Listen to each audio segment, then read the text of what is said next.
Thanks for joining us. My name is Mercy Joe. And I'm Elvis Oga. You can stream us live at www.tvn.news.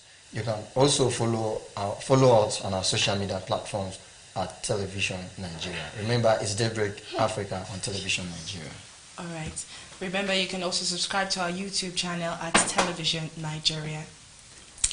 Since the declarations by the President on Monday, particularly about the lifting of the gradual lockdown, there's been different concerns being raised, questions are being asked. Are the people in understanding of what is at stake? Is the federal government prepared enough for the outcome from Monday? This and more we'll be looking into after this quick break. Do stay tuned.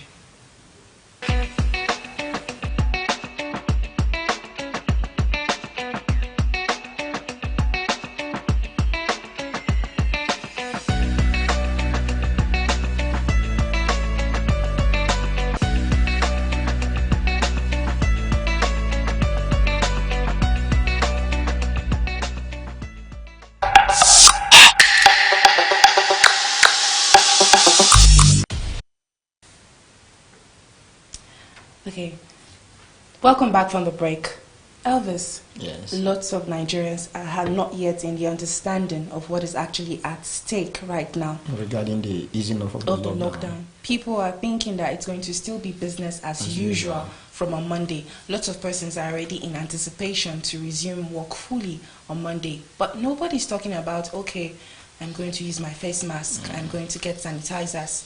Should we now also expect shortage of face mask, hand sanitizer, increment in prices for these things pending before Monday? It's quite important that we go ahead to create this awareness because, like you said, most people don't really know what's at stake, and they'll be feeling like it's going to be business as usual. But even though when they say the lockdown is going to be eased off or phased out gradually, we advise that, okay, you don't step out except when it is necessary, except when you consider it so essential.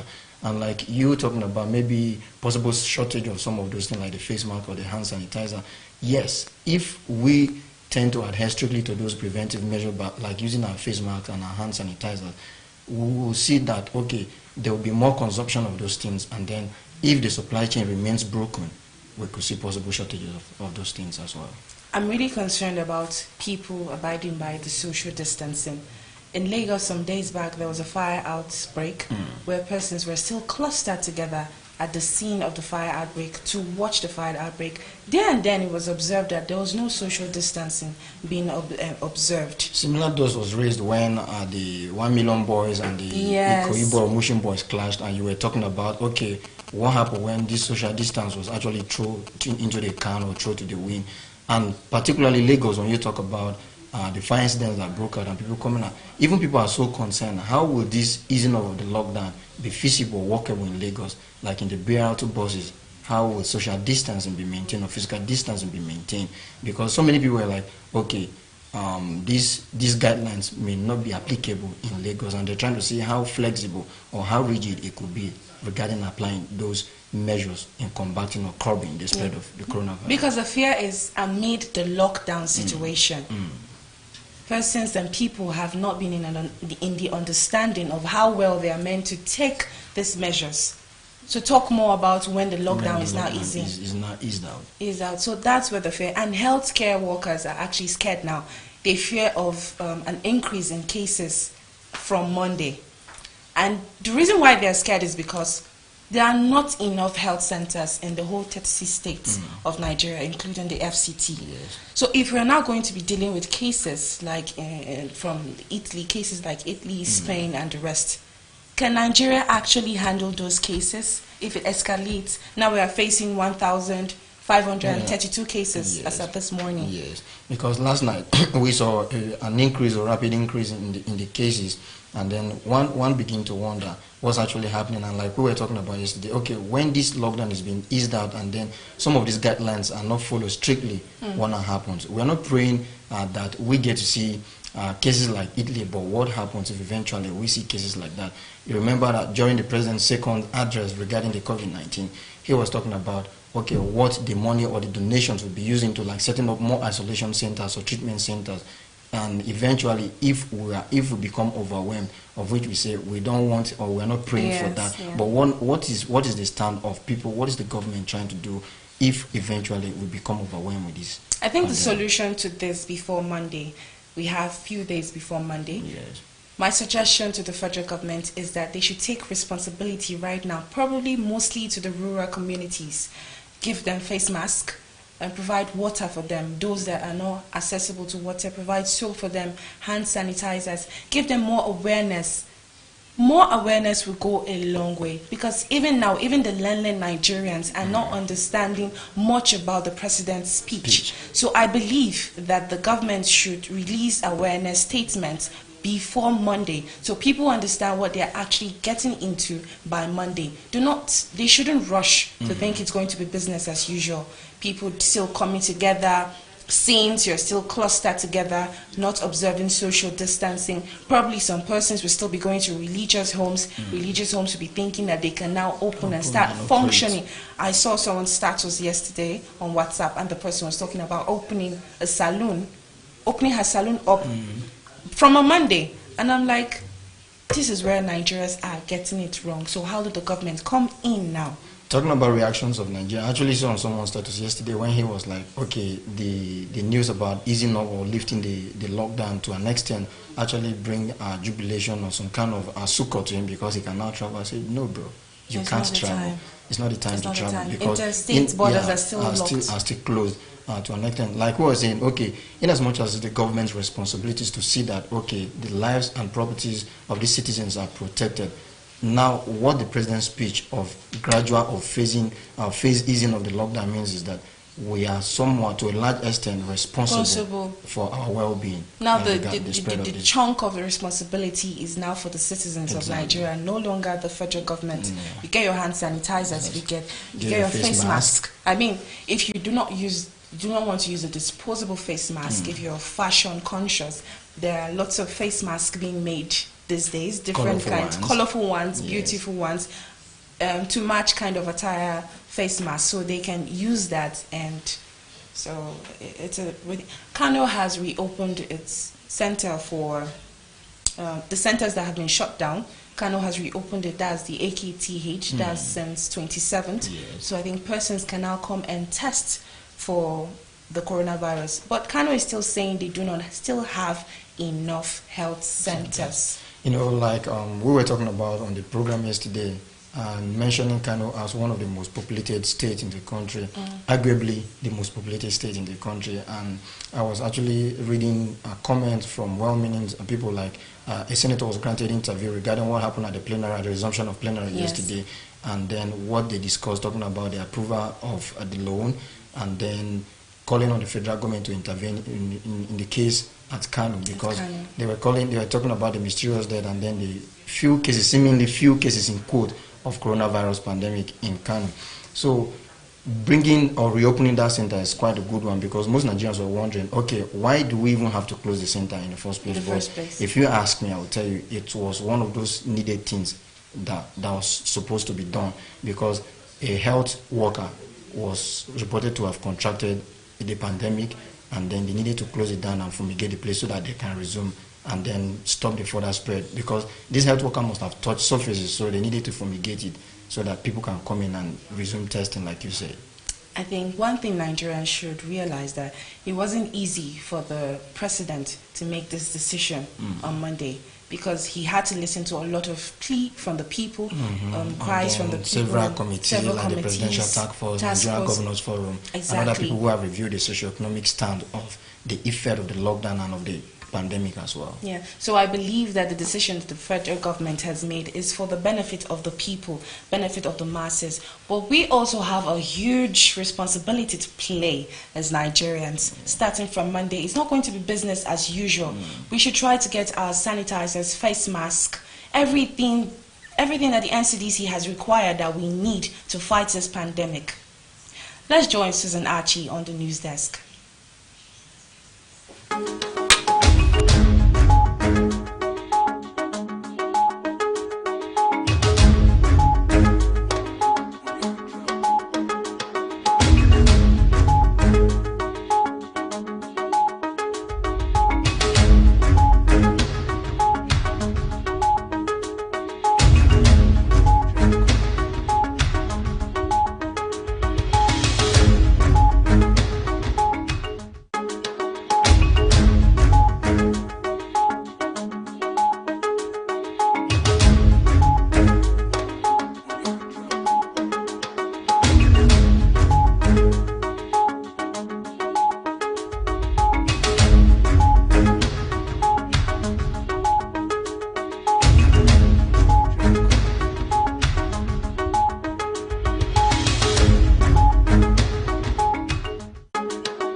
and welcome to AM News. My name is Susan Achin.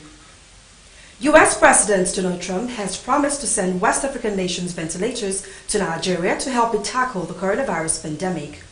In a phone call with President Muhammadu Buhari, Mr. Trump also reassured Nigeria of the U.S. solidarity and support during the outbreak, Nigerian government officials announced in their daily press briefing. The Ivorian presidential candidate and former rebel leader Guillaume Soro has been convicted in absentia of embezzlement and sentenced to 20 years in jail. He was fined the equivalent of $7.4 million and barred from the civic duties for 5 years. The trial was boycotted by Mr. Soro's lawyers, who said the allegations against him are political and aimed at excluding him from this year's presidential poll. Mr. Soro, who lives in Paris, was accused of using public money to buy a house in the commercial capital, Abidjan. Nigeria on Tuesday recorded 195 new cases of the novel coronavirus, bringing the country's total infections to 1,532. According to the Nigeria Center for Disease Control (NCDC), of the new infections, 80 were recorded in Lagos, 38 in Kano, while 15 were recorded in Ogun State. In Bauchi State, 15 cases were recorded, 11 in Borno, 10 in Gombe, 9 in Sokoto, 5 in Edo, and Jigawa, 2 in Zamfara, and 1 each in Rivers, Enugu, Delta, FCT, and Nasarawa. So far, a total of 225 have been discharged, while 44 deaths have been recorded in the country. Meanwhile, some 30 Almajiris who were among the 500 being isolated at the NYSC camp in Kiawa local government of Jigawa State of Nigeria escaped on Monday night. A source who is part of the state's task force on COVID-19 confirmed this, adding that all have been recaptured and brought back to the isolation center. According to him, the parents of the children played a vital role in retrieving the escaped children. Now, for the second time in a fortnight, the Malawi High Court has stopped government from implementing a lockdown as one way of preventing the spread of coronavirus.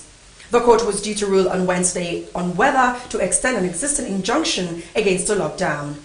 That legal action was brought by Human Rights Defenders Coalition, who had warned that the poor were at the greatest risk since no food rations were being offered by government. Religious groups also sought an injunction of their own, saying the lockdown was a violation of religious freedom. The court has now ruled that the planned lockdown must wait until a higher court, the Supreme Court, makes a ruling on several constitutional questions that have arisen during the pandemic. Malawi has recorded 36 cases of coronavirus, including 3 deaths. We now move into the world of business, where the Board of International Monetary Fund, IMF, has approved the sum of $3.4 billion to support Nigeria's COVID-19 fight. The emergency financial assistance to Nigeria is the highest so far to any member country. The assistance facilitated via the Rapid Financing Instrument, RFI, will help limit the decline in Nigeria's international reserves, the IMF said. It will also help to provide financing for the country's budget, which has been severely affected by falling oil prices triggered by the pandemic and price wars.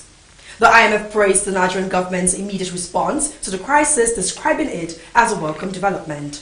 However, it noted that short-term focus should be on higher health spending and palliatives for households and businesses.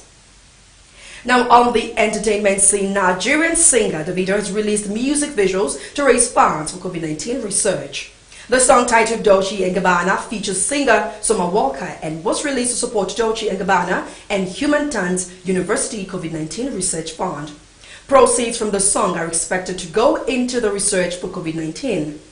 Well, it's great to see that the celebrities have been fully involved and locking hands with the government to ease the burden of this pandemic. And that's it on AM News. I am Susan Achin. Good morning, Susan. Good morning, Mercy. Good morning, Elvis. Good morning, Susan. You look very ready this morning. What's happening? You're flattering me. Thank you so much. Talk to me. Thank you so much. Yeah, I think she's actually happy that celebrities are keen to Yes. response against COVID-19. I mean, who would have thought? There are some people that, when Two-Face came out to support with 10 million naira, I was like, okay. And so many of them are coming out to do so. The likes of Goodbye donating their house in those states. I'm telling you. But I hope it's not for the clouds. It's just on a very reasonable time. As long as these things get to the vulnerable and those that are in need of it, I feel like Ordinarily from the Western world, we get to see some of those things where people hold concerts to help a general problem or a global crisis, and then seeing the likes of Davido tapping into it goes a long way. But in this case, they can't be holding gatherings together because that's not what's needed. The 30 Almajiris that escaped in Jigawa, yes. Where were the security personnel when this person? 30, that's a large number. A very large number, not 5. Apart from asking for the whereabouts of the security when this actually happened, we need to look at what were the modalities put on ground to checkmate some of these occurrences. Yeah. Yes, because now this is not the first time that people are escaping, so it means that we should be more conscious that some people, and I feel that it is as a result of lack of education. You know, they do not understand what is going on. They actually feel maybe they want to stigmatize them or do something bad to them. So probably that's why they're escaping. And you know, these Almajiris, most of them do not hear English. Yeah, they are not educated. They're not well educated. So they need orientation, and they can be orientations can go on in local languages. Yes. You know, sit them down, explain to them that this is what is happening in the country. Some of them are completely oblivious of what's going on. I tell you. Now there have been dialects, languages awareness on TV. Yes. But how many of these Almajiris are exposed to television? That's what I'm saying. So that's why you should gather them and give them this awareness, face-to-face awareness. And then you see that when you go on the street about their business, if I should call what they do business, you see that okay, they actually look out for something. So in order to drive home your point, you can actually maybe extend hand of love towards them by giving them in a way of making these palliatives go right. Still talking about our collaboration between different entities or bodies. U.S. President reaching out to President. I mean, what's going on?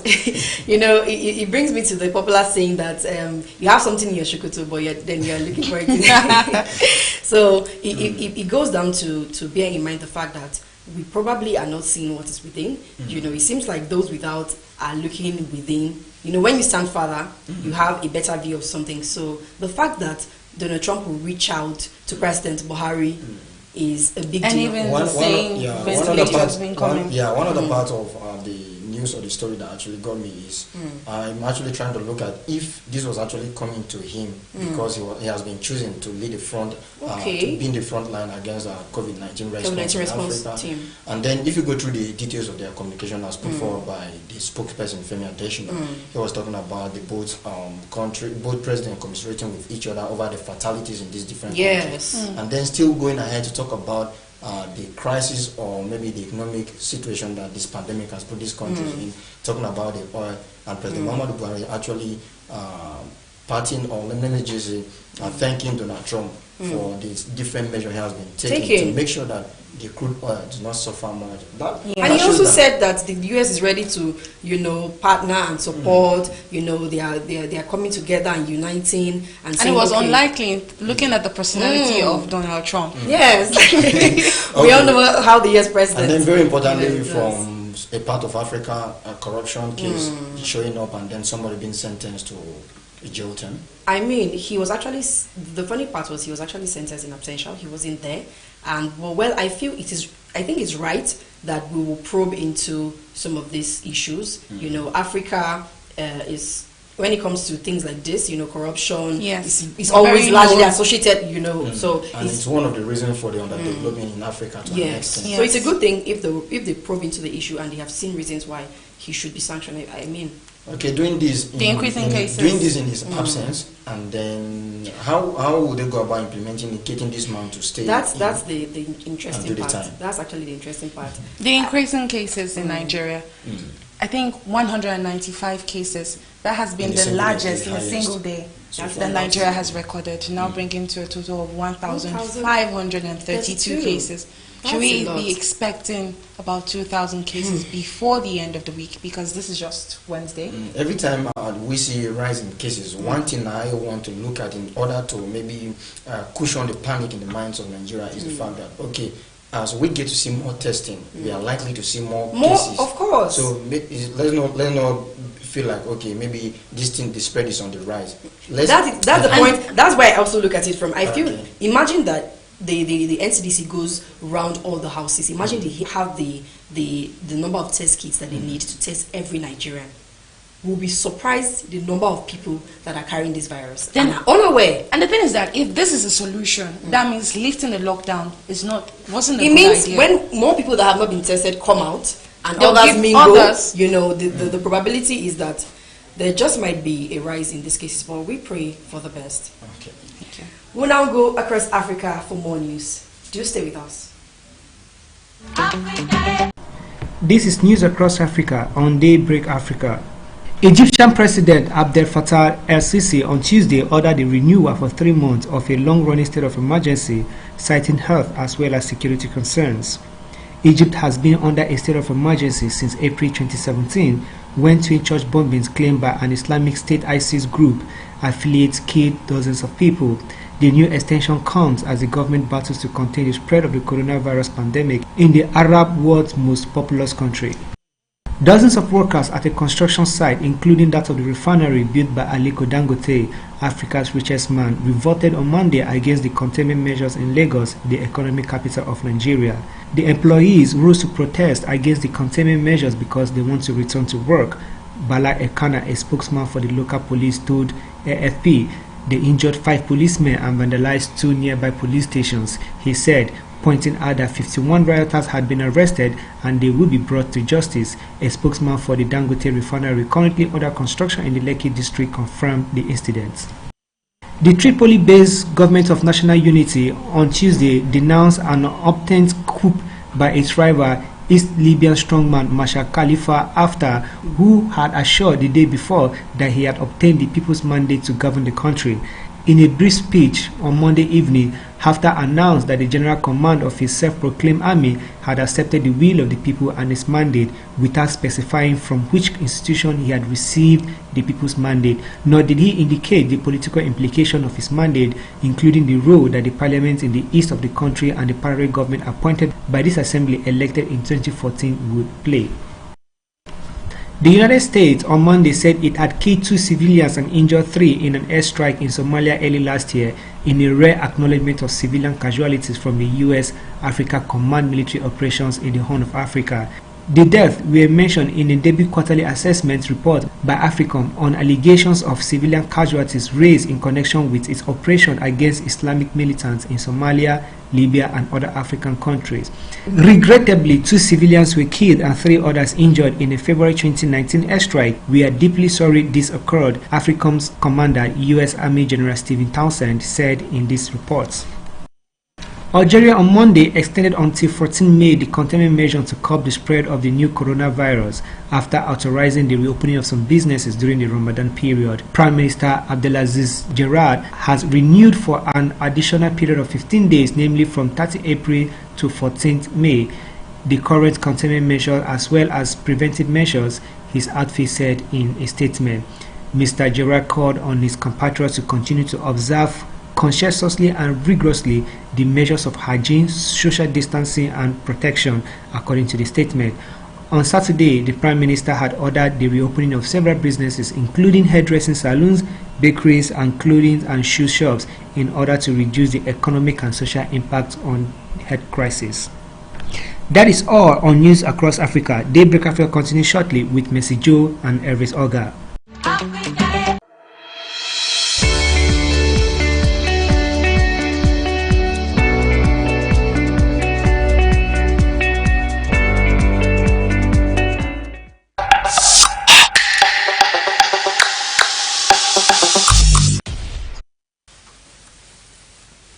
Welcome back. This is still Daybreak Africa here on television Nigeria.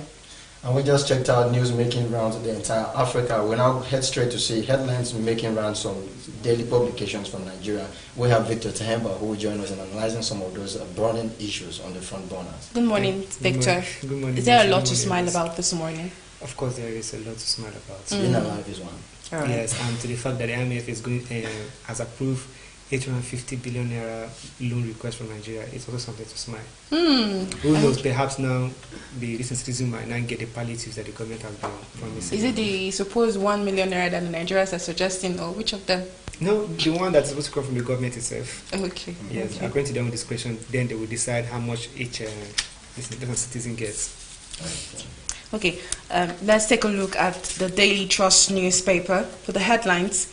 Security operatives lack protective jars, exposed to coronavirus. Below that, we have no helmets, face mask, goggles. police says. Give us duty allowance like health workers. No budget for COVID-19, but we are trying, force spokesman. Treat them like humans, expert says. Looking at the part where give us duty allowance like health workers, the police are saying. No, of course, because even them too, they are exposed. If you put out the police Very, very exposed. to say you have to enforce this lockdown, then they need to be also less than protected. So that's why they're complaining that they don't even have gears, they don't have those goggles and whatever. So it means they just go to the streets and try to enforce. So maybe it could also be that in the case of trying to enforce the lockdown, they come in contact with somebody that has it, then they are not protected from that person. They could also get it. So they're also not wrong from asking that they should be given allowance as much as given to the health workers, because they are also are exposed. It might not be as much as the health workers, but then giving them that allowance also takes into consideration that we value our police force or other national security forces and the work that they do, and we understand that their work also it's kind of hazardous. Yeah, because I feel sad for those police officers sometimes when I'm moving on the road. Yesterday I saw one. You could see that his disposable face mask, the original color should be green. Yeah. But that face mask color was already looking almost dark. Maybe because of so much exposure to sunlight. So much sunlight, exposure to sunlight and a repetition of the usage of the face mask. So the federal government, are they even sharing all these things for them? I don't like the fact that they have to come out to point our attention to it, because most times we feel like, okay, we tend to look more at the health workers and forget about the security operatives who are always out there enforcing this lockdown. Exactly. So providing enough funds and then this protective gear is quite a good one. But I want us to look at it from this angle. In as much as it's very okay and it's very rightful for them to act, we should also look at it from the angle that this is a human enemy we're all trying to fight. So in our own possible way, we are contributing our own quotas. We've seen the likes of celebrities and public figures come out to donate willfully. So I'm not saying it is out of place for them to ask, but we should look at it from that angle. Thank God the first PRO said they are not. They're actually under the government, so I don't think it's actually out of place anything. They should be given this thing by the federal government. The federal government owe them, exactly. Because if they could provide for the health workers, I see no reason why they shouldn't provide for the police as well. Away from that, from the Guardian newspaper, we have the banner headline: IMF approves $3.4 billion for Nigeria's emergency funding. And below that, we have reps deplore alleged maltreatment of Nigerians in China. Task force moves guidance to ease lockdown in Abuja, Lagos, Ogun, and then Delta relaxes lockdown as economic activities resume tomorrow. Exactly. What do you call it? Economic activities resuming tomorrow. Delta State. Indeed, I think it's a good one for them, because they have actually tried to have a control of the recent cases that come up in Delta State. So it won't be out of place if they decide to resume economic activities. People can go out, make money, and also spend money. It's, the whole problem of this whole lockdown most people are looking at was the fact that economy of each of these states has been at a standstill. People are not trading, people are not buying, and then people are not making money. So, but then people are spending money, and so what that does is money is not really in less than circulation, because those that are, if you keep spending, your money will finish. Those that you are spending it with don't, at a point, even if you go and restock, there will be no money to buy this stuff because there's no money in circulation. So basically, opening up business activities in the state, it's a good one. And I think it's also the Latin state government must have reasoned it in all angles and saw that maybe it's beneficial to open the businesses. So we'll see how it goes in Delta State anyway. In as much as they try to do that, we all should remember that, okay, the strict adherence to these guidelines will actually go a long way in curbing the spread of the pandemic. Of course. Definitely. Because it's only when you're alive that you can partake from the money, yeah? Exactly. So moving to the Daily Independent newspaper, and the headlines: PDP kicks as Senate okays Buhari's bid to borrow 850 billion naira. Lawmakers want review of strategy, structures of COVID-19 response. So let's say PDP kicks. Definitely any party in the opposition are going to kick, because when you even look at the fact that our debt profile so far has gotten to about 20 trillion or thereabouts. So it is that high, and then we are borrowing almost 8 trillion to add to what we get, and there's also every likelihood that we must still get to borrow more by the time this pandemic is over, so that we can keep the whole economy afloat, and then see how we are going to sing ourselves out of the whole problem. So it's actually normal for less than people to come out and kill, but at this point in time, Nigeria is cash strapped broke, like I like to say it, and then the only way they can do that is go get this loan from wherever they can get it from, and this time around it is the IMF. Thank God it's not China. Yeah. Do you think there's more to the lawmakers asking for a review of the strategy?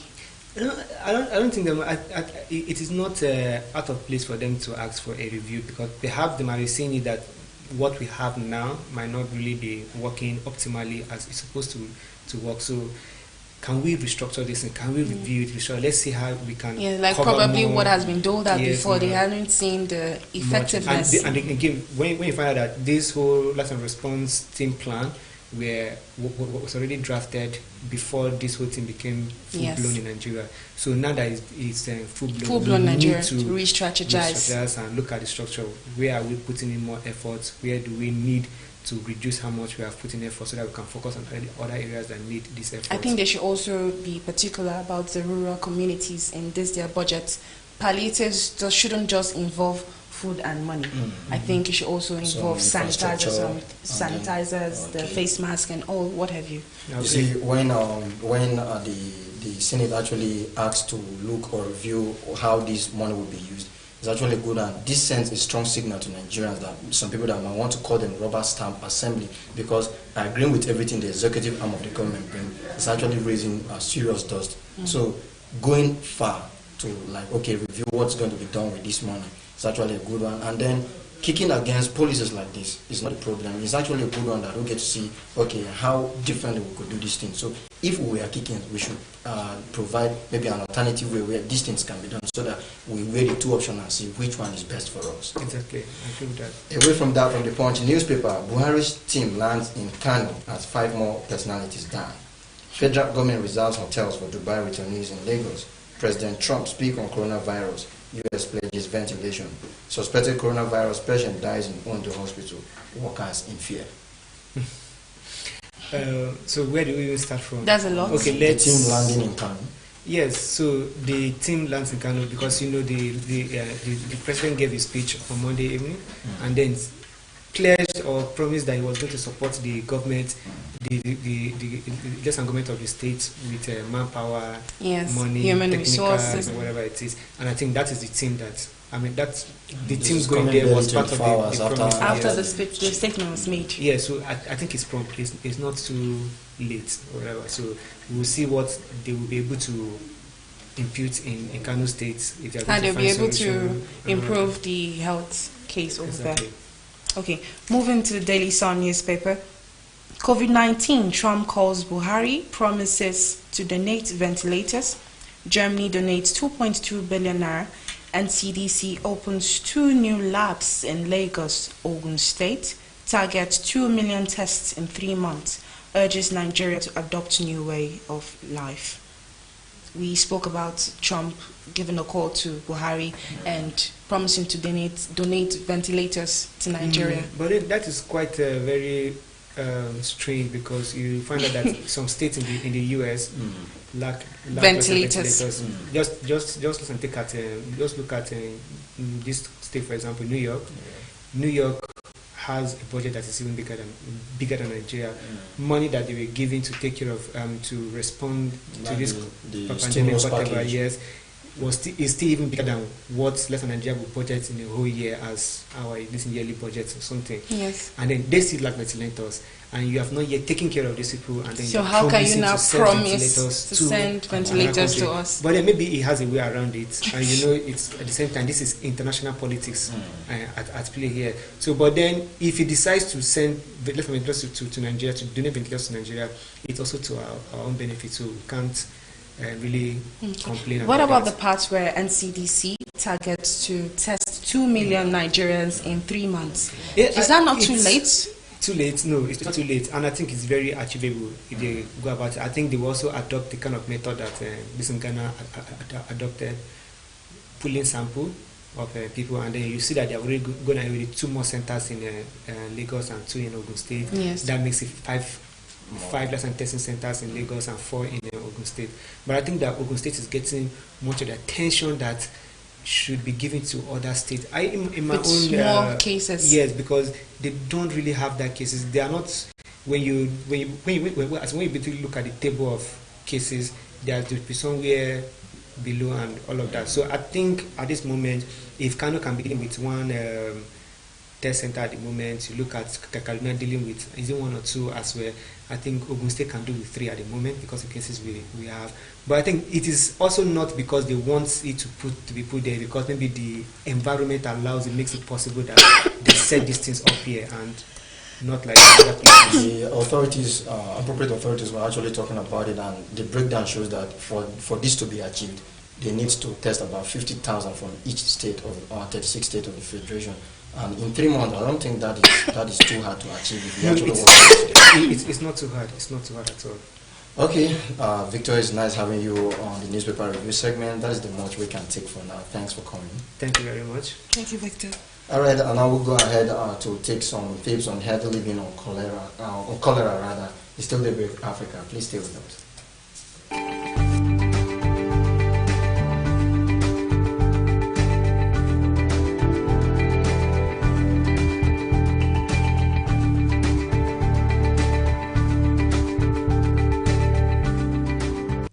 Welcome to another episode of Healthy Living. Today's topic is cholera. Cholera is a bacterial disease usually spread through contaminated water. Cholera causes severe diarrhea and dehydration. Symptoms of cholera infection may include a rapid onset of copious, smelly diarrhea, vomiting, wrinkled skin, low blood pressure, and dry mouth. Diarrhea, which is the first one. Cholera-related diarrhea comes on suddenly and may quickly cause dangerous fluid loss, as much as about 1 liter an hour. Diarrhea due to cholera often has a pale, milky appearance that resembles water in which rice has been rinsed. Rice water stew. Nausea and vomiting is the second one, occurring especially in the early stage of cholera. Vomiting may persist for hours at a time. Dehydration, which is the third one. Dehydration can develop within hours after the onset of cholera symptoms, depending on how many the body fluids have been lost. Dehydration can range from mild to severe. A loss of 10% or more of total body weight indicates severe dehydration. Signs and symptoms of cholera. Dehydration include irritability, sun, keen eyes, a dry mouth, extreme thirst, dry and straight skin that slows to bounce back when pinched into a fold, little or no urine output, low blood pressure, and irregular heartbeats.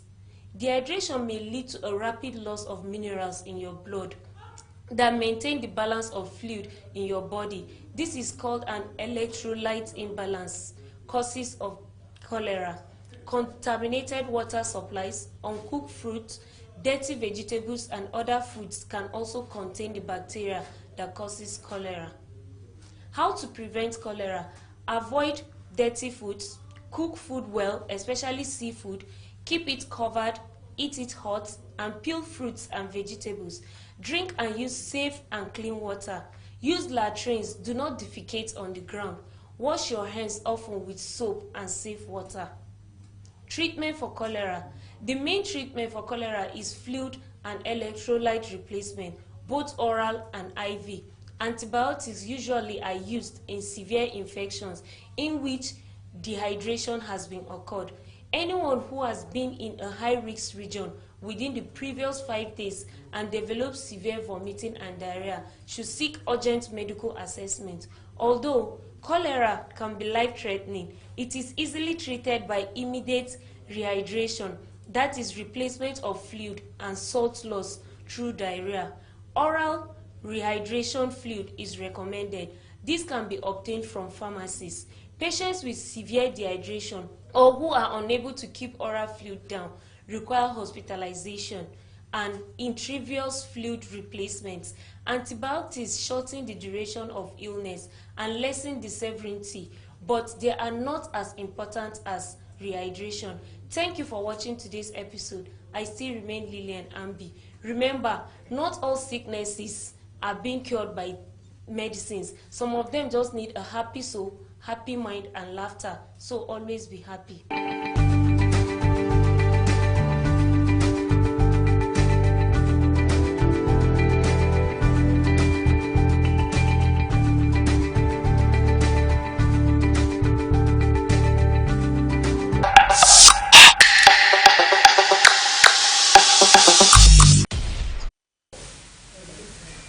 This is still Daybreak Africa here on television, Nigeria. That was a review on cholera outbreak in community. Cholera outbreak.